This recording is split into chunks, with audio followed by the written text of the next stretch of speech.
The militant group Hamas is expected to name 3 hostages today that it will release this weekend as part of the ceasefire deal with Israel, which has paused the conflict in Gaza. This follows days of uncertainty in which Israel threatened to scrap the deal after Hamas accused the government of Benjamin Netanyahu of failing to live up to its commitments. Meanwhile, people in Gaza are struggling to survive. The Jabalia refugee camp in northern Gaza, or what's left of it, once home to thousands of Palestinians. 15 months of Israel's devastating war have destroyed homes, neighborhoods, lives and memories. Displaced and exhausted residents return home, where there's little to help them cope with the devastation. Life is unbearable. We go to sleep in tears and we wake up in tears. No one cares. No one has even offered us a proper tent or a tarpaulin for shelter. When it rained, we drowned in the water. Forgotten, abandoned. We are here and we feel very worried. Nothing has changed. They said there would be improvement, but we are back to where we started at the beginning of the war. No food, no water.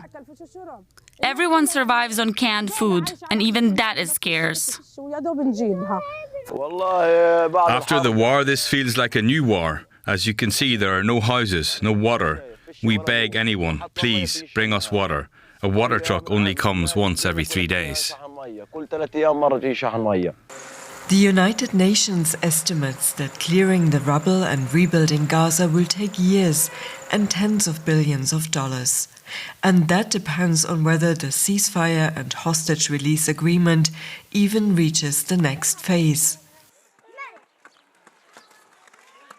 There's also US President Donald Trump's plan to resettle Gaza's 2.3 million people to Jordan, Egypt or elsewhere.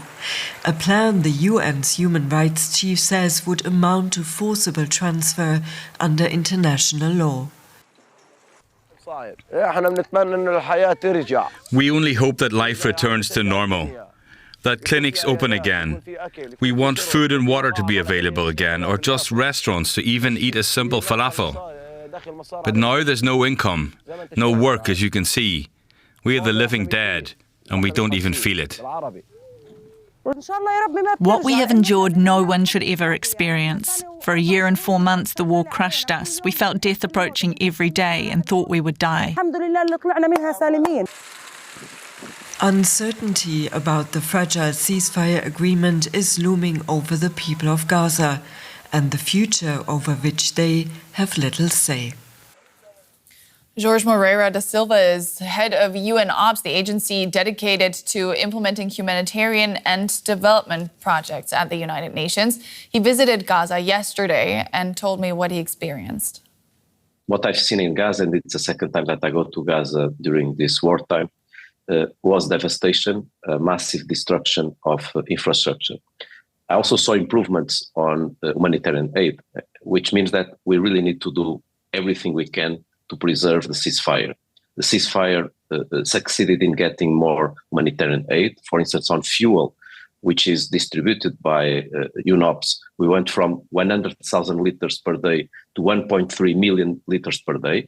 The same progress can be shared in other areas of humanitarian aid. But we need to go beyond these basic elements of food, water, fuel. We need to enable the basic infrastructure to operate. And as you can see from your footage, I'm seeing your footage now, and from what I saw, we are surrounded by rubble, between 40 to 50 million tons of debris and rubble. The rubble, unfortunately, includes unexploded ordnance. This must be removed. It's critical, but we also need to go through other elements of infrastructure. 70% of all infrastructure in Gaza is destroyed. 70. 60% of all houses are destroyed. 65% of all roads are destroyed.